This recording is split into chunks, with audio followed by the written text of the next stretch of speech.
Welcome to another night in the NBA.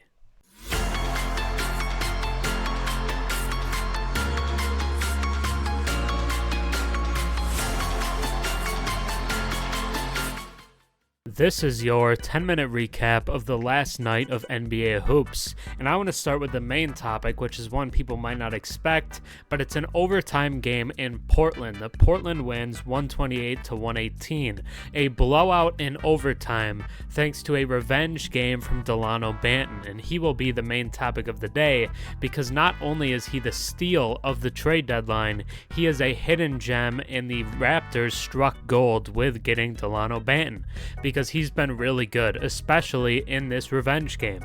He had 25 points, 7 rebounds, and 4 assists on 56% from the field, was a plus 18 in a game that they win by 10, easily the best plus minus on the team, and he was phenomenal. He's been really good. He was on the Celtics to start the year, was kind of projected as like their backup point guard type. He's a big, tall, 6'7", 6'8", maybe even 6'10", point guard, basically, which the Raptors tried to use him as when they had him.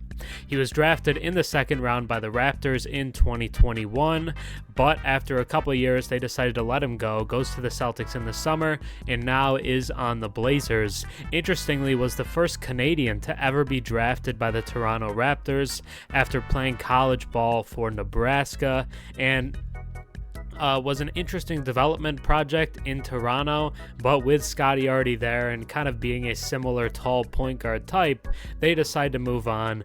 But Dalano Banton gets his revenge in this game. 3 huge buckets in overtime that really kind of decided this one for Portland, and he was phenomenal. But it hasn't just been this game, because as of late, he's been really good. Over his last 6 games, Dalano Banton is averaging 19 points, 6 rebounds, and 3.5 assists per game, while shooting about 41% from deep on over 6 attempts per game. He was never really thought of to be a shooter. He was kind of a downhill driving type, but the 3-point shooting with Portland has been really good, and despite the Blazers not being very good, over this stretch, he is a +4 in terms of plus minus. He looks like a fantastic player and could be a building block for this Blazers team, which is something they didn't expect, and that's nice because they need more forwards. They need kind of like a point forward type. They need more playmaking. And that's huge for them because they have some guards that they really like: Simon, Scoot Henderson, even Shaedon Sharpe, who's not playing right now due to injury. But you get Dalano Banton in there as kind of like a wing who can handle the ball, and I think that's a huge piece for Portland moving forward, and I think it really matters. I think that's something that they really needed, and it's something that he is willing to provide, and he's been really good. Yes, the field goal percentage isn't fantastic. It's just over 40%, and he has had some games where he's shooting in the 30s, but still putting up high scoring numbers. So yes, it's a lot of high volume scoring for Dalano Banton right now, but as a guy who a lot of people liked as a project both in Toronto and Boston, him finally getting this chance in Portland is really cool to see, and he's taking the most of that chance right now. He's making the most of it, and he has looked really good, has consistently been a top 3 player for the Blazers over the past couple of weeks, and he's been really impressive. But DeAndre Ayton also really good in this game: 30 points, 19 rebounds, plus 10 on 56% shooting from the field as well, and Anthony Simons puts up 23, and the Blazers take a win in Portland that a lot of people might not have expected. They were up 20 at the half. The Raptors storm all the way back to tie it and send it to overtime, but overtime is all Portland, and a lot of that was thanks to Dalano Banton, who the Raptors struck gold in finding for basically nothing at the trade deadline. But now let's get into some other action from around the NBA. So, in other action around the NBA, we did have 6 other games on the night, and we'll go through them, talk about each of them, try to get an idea of what happened. But I want to start us off with one that I found to be really weird, which is the Spurs taking down the Warriors without Victor Wembanyama. Yes, there was no Steph Curry for Golden State, but you should never lose to the Spurs without Wemby, especially because there was no Wemby and Vassell as well.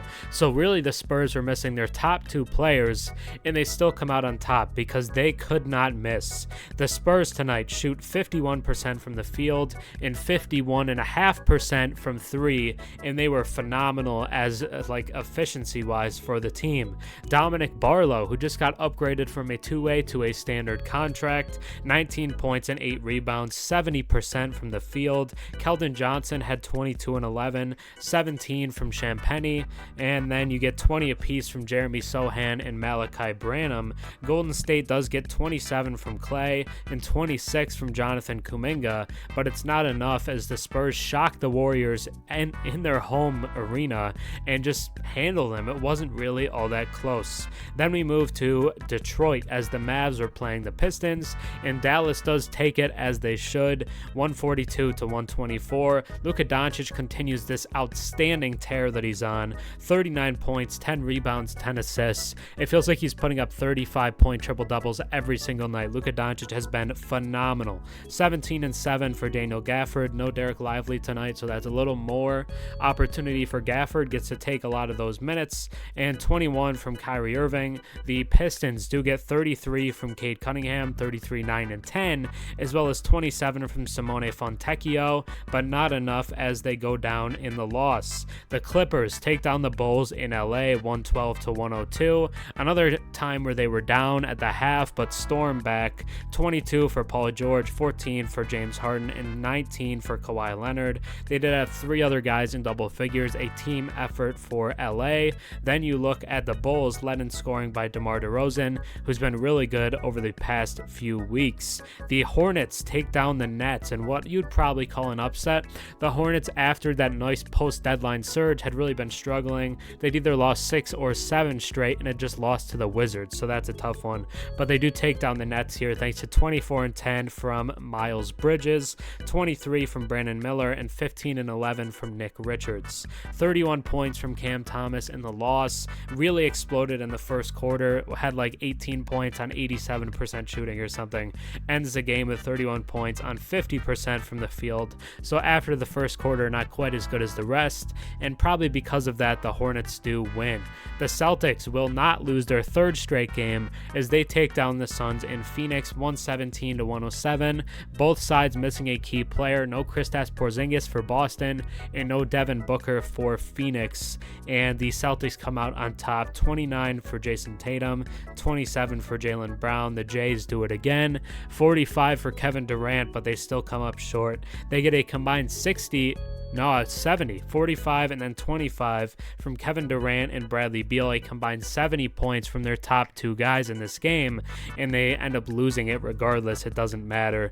And then in the last game of the night, we have the Nuggets continuing their recent stretch of very impressive play, taking down the Jazz easily in Denver, 142 to 121, thanks to one of the best games from Jamal Murray this season, 37 points on 62% shooting from the field, 26 for Nikola Jokic on 85.5% shooting from the field. Phenomenal. And then for the Jazz, Keontae George, the rookie, continues to impress. 29 points, 5 rebounds, and 6 assists on 59% from the field. Especially with Lowry out as of late, Keontae George has looked even better. But that'll do it for this night in the NBA. Another night in the NBA. No Moneyline Hotline today because I'm in a rush, and there were no viewer submitted questions. So that'll do it for today's video. Hopefully you enjoyed the daily recap. I always enjoy making them. So thanks for watching. That's going to be it for me. Have a good one, guys. Peace.